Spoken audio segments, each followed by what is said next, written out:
If you've been in a motor vehicle accident, whether you're driving a motor vehicle or you're driving a motorcycle, if the other person doesn't have insurance, you still have a remedy. The first thing you should look for is on your own policy. When you look at the declaration page, there's a line that says underinsured motorist coverage, and that will take the place of the car that struck you.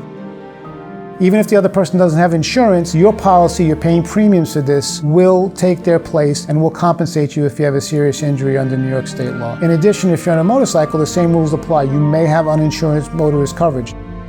If you don't have insurance yourself, or you're a pedestrian and you don't own a motor vehicle, there's a company in New York State called MVAIC that will help you if you're a victim of someone with no insurance or a hit and run that you don't have access to a private insurance policy. The state will step in, and there are forms, there are deadlines. You should contact an attorney as soon as possible. At the Arduino Law Firm, we have dealt with many of these cases. We know exactly what to do.